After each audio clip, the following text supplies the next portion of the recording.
Calon Presiden Anies Baswedan, Prabowo Subianto, dan Ganjar Pranowo membuat catatan kecil di akhir debat Capres yang berlangsung tadi malam. Ya, Anies Baswedan menekankan pentingnya etika dalam penegakan hukum dan juga perlunya kebebasan berpendapat, sehingga tidak ada lagi warga negara yang takut untuk berbicara. Sementara Prabowo Subianto akan melanjutkan fondasi yang telah dibangun oleh pendahulu, serta menekankan bahwa berpolitik janganlah memecah belah dan jangan untuk kepentingan sesaat saja. Adapun Ganjar Pranowo, pemirsa, meresonansi betapa pentingnya seorang pemimpin untuk mendengarkan keluhan rakyat, harus memberikan teladan serta konsisten dalam perkataan dan perbuatan. Omongan capres mana kira-kira yang paling memikat dan melekat di hati para calon pemilih? Untuk membahasnya telah bergabung bersama kami ada pakar komunikasi politik yaitu ada Prof. Karim Suryadi yang bergabung secara virtual sore hari ini. Selamat sore Prof. Karim. Kemudian juga sudah hadir pakar politik yaitu ada Bang Muhammad Kodari. Selamat sore Bang Kodari. Terima kasih sudah hadir Bang Kodari. Pertama mungkin saya ingin menuju ke Prof. Karim Suryadi terlebih dahulu. Apa catatan dari Prof. Karim soal debat capres tadi malam? Ya, saya melihat diferensiasi surat cukup bagus ya, sehingga saya sebagai penonton bisa melakukan komparasi dalam dua aspek besar. Yang pertama komparasi tentang gagasan, tentang program, baik tentang deposit politik berupa pengalaman yang sudah dilakukan oleh 3 kandidat gitu ya, dalam jabatan yang relevan diaplikasikan untuk tugas sebagai presiden. Kemudian juga bisa komparasi soal apa yang akan dilakukan, dan tentu saja yang ketiga komparasi tentang tujuan yang menjadi common platform kandidat ini. Juga yang kedua kita juga bisa melihat perbandingan bagaimana dari sisi karakter, bagaimana ketiga kandidat mengelola emosinya.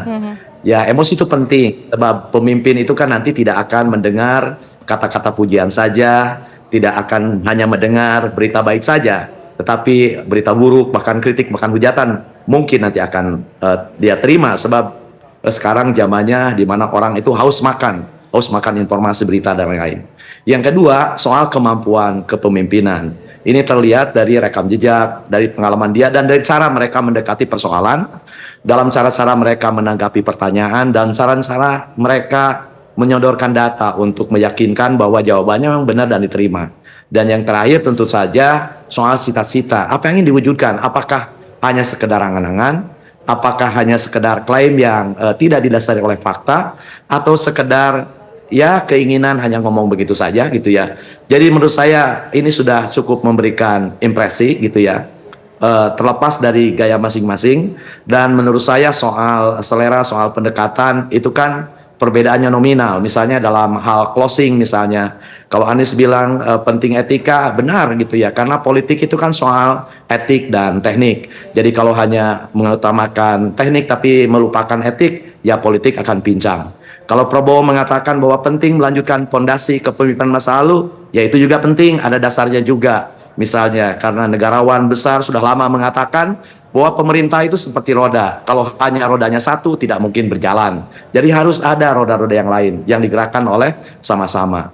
Kemudian Ganjar Pranowo juga melakukan closing yang sangat penting ya, sama pentingnya. Jadi menurut saya itu akan bergantung kepada bagaimana preferensi. Karena begini, karena debat ini juga ada kekuatan, ada kelemahan. Kekuatannya adalah karena ini durasinya lama, kemudian hadir bersama-sama merespon persoalan yang hampir sama, maka pemilih akan secara langsung bisa melakukan komparasi.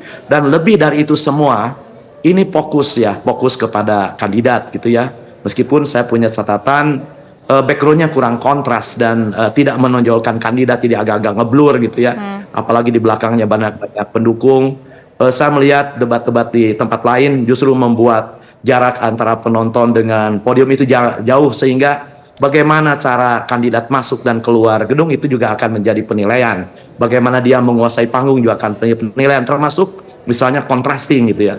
Kemudian yang kedua misalnya dari sisi karakter ya, Anies membuka dengan pengalaman, Prabowo juga membuka bahwa dia orang yang disumpah berani mati demi bangsa. Kemudian Ganjar juga mengatakan bahwa dia dan Mahfud adalah orang yang terlahir dari keluarga yang bukan pejabat tinggi sehingga terbiasa mendengar gitu ya. Jadi menurut saya ini secara textbook sebenarnya sudah terlihat gitu ya, beberapa hanya yaitu saja. Menurut saya inilah budaya komunikasi di Indonesia, Sebab kalau kita ingin melihat debat secara telanjang bantah-membantah agak sulit. Tetapi menurut saya ini sudah memperlihatkan kemajuan dibandingkan di 2009. Karena apa? Karena ketika kandidat justru melontarkan pertanyaan yang jauh lebih menukik, jauh lebih tajam, jauh lebih jelas dibanding pertanyaan yang disiapkan oleh panelis gitu ya. Karena saya tahu kalau panelis misalnya nyerempet pertanyaan yang sensitif bisa dituduh sebagai disetel dan lain-lain. Tapi kalau muncul dari kandidat, nah itulah pentingnya spontanitas ini yang akan dinilai oleh pemilih. Jadi menurut saya ini cukup impresif gitu ya, meskipun belum maksimal. Secara teknis tadi saya katakan soal kemenonjolan kandidat. Kemudian Indonesia Raya juga agak terganggu gitu ya. Entah di TV lain, TV saya sama sih terlalu lama delaynya dan juga agak terganggu. Nah mungkin ke depan pertanyaan yang disiapkan panelis akan lebih berguna kalau itu akan menggali preferensi kandidat sehingga jawabannya mudah diingat dan jelas gitu, ya atau tidak, hitam putih, meskipun tidak bisa digambarkan secara itu, tetapi paling tidak merupakan sebuah kuis dengan pertanyaan terbuka. Sederhananya, tuduhan dan keraguan bahwa jangan-jangan debat kali ini hanya akan seperti sedas cermat itu tidak terbukti ternyata gitu ya. Karena ada kontak antar kandidat yang bisa memberikan komparasi, diferensiasi sehingga ini memberikan gambaran kepada pemilih. Ya, jangan lupa debat punya peran yang berbeda untuk setiap kelompok yang berbeda. Kepada kelompok yang belum punya pilihan, belum punya pengetahuan, dia memberikan pengetahuan. Kepada pemilih yang belum menentukan sikapnya, ini kan menawarkan alternatif gitu ya. Kemudian kepada pemilih yang masih bimbang, apakah dia akan yakin dengan keputusan yang sudah diambil dengan predisposisinya, atau dia akan geser ke kiri dan ke kanan gitu ya.